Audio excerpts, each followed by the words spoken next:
আসন্ন বালুয়াকান্দি ইউনিয়নের চেয়ারম্যান পদপ্রার্থী হিসেবে নির্বাচনের ঘোষণা দিলেন উপজেলা যুবদলের ভারপ্রাপ্ত আহ্বায়ক খন্দকার কে এম জালাল রিমু। মুন্সিগঞ্জ জেলা প্রতিনিধি মোহাম্মদ দুলাল সরকার। বালুয়াকান্দি ইউনিয়ন পরিষদ নির্বাচনকে সামনে রেখে চেয়ারম্যান পদপ্রার্থী হিসেবে নির্বাচনের ঘোষণা দিলেন মুন্সিগঞ্জের গজারিয়া উপজেলার যুবদলের ভারপ্রাপ্ত আহ্বায়ক খন্দকার কে এম জালাল রিমু। তিনি বলেন, মাননীয় সংসদ সদস্য কামরুজ্জামান রতন, মাননীয় প্রধানমন্ত্রী তারেক রহমান তথা জাতীয়তাবাদী হাতকে শক্তিশালী করার লক্ষ্যে এই নির্বাচনে প্রার্থী হওয়ার ঘোষণা দিচ্ছি। নির্বাচিত হলে আইন শৃঙ্খলার উন্নতি ভেঙে যাওয়া, স্থানীয় বিচার ব্যবস্থা পুনর্গঠন, শিক্ষার মান উন্নয়নে কাজ করা, সেই সাথে যে কোনো মূল্যে মাদক নির্মূল করা হবে। এ সময় তার সমর্থিত স্থানীয় সাধারণ লোকজন তার পাশে থেকে বিজয়ের লক্ষ্যে কাজ করার আশাবাদ ব্যক্ত করেন।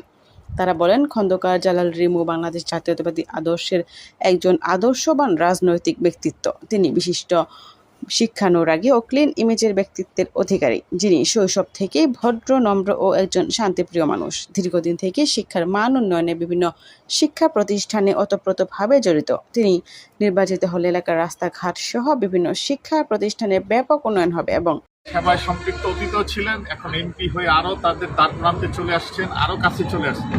সেই একই আলোকে কামরুজ্জামান রতন সাহেবের হাতকে শক্তিশালী করার জন্য, ধানের শীষের হাতকে শক্তিশালী করার জন্য, জনাব তারেক রহমানের হাতকে শক্তিশালী করার জন্য আমি এই ইউনিয়নে আগামী নির্বাচনে অংশগ্রহণ করতে চাচ্ছি, সকলের দোয়া নিয়ে এবং সকলের দোয়া এবং সহযোগিতা চাচ্ছি। সেই আলোকে আমি আজকে এখানে বালুয়াকান্দি একটি অটো স্ট্যান্ড আছে, এই স্ট্যান্ড যারা এখানে অটো শ্রমিক আছে, সেই শ্রমিকদের মাধ্যমে আমি সামান্য কিছু উপহার বিতরণ করলাম, যাতে এই উপহারটা তারা ব্যবহার করতে পারে। এবং আগামী দিনে আপনাদের প্রতিশ্রুতি দিচ্ছি যে আমি যদি নির্বাচিত হই এই ইউনিয়নে, আমার কয়েকটি লক্ষ্য আছে। সেই লক্ষ্য হলো, প্রথম, আইন শৃঙ্খলা এবং বিচার বিভাগটাকে কীভাবে শক্তিশালী করা যায়, সেই আলোকে আমি কাজ করে যাচ্ছি এবং আগামীতেও কাজ করব। আপনারা জানেন যে সমাজে এখন সাধারণ যারা দুর্বল শ্রেণী, তারা সঠিক বিচারটা পায় না। বিভিন্ন বিচারের নামে প্রহসন হয়।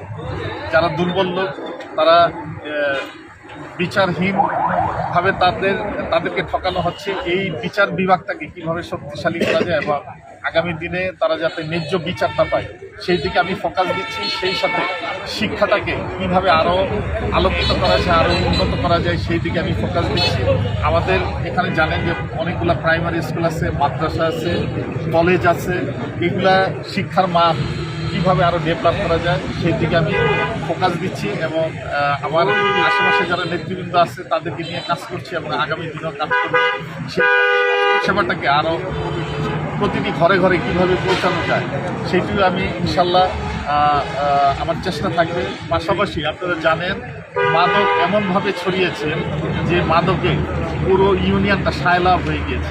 এই মাদক থেকে নতুন সমাজকে, নতুন প্রজন্মকে কীভাবে রক্ষা করা যায়, সেই আলোকে আমি কাজ করে যাচ্ছি। এবং আপনারা জানেন, ইতিমধ্যে আমাদের এই ইউনিয়নে কমিটি হয়েছে।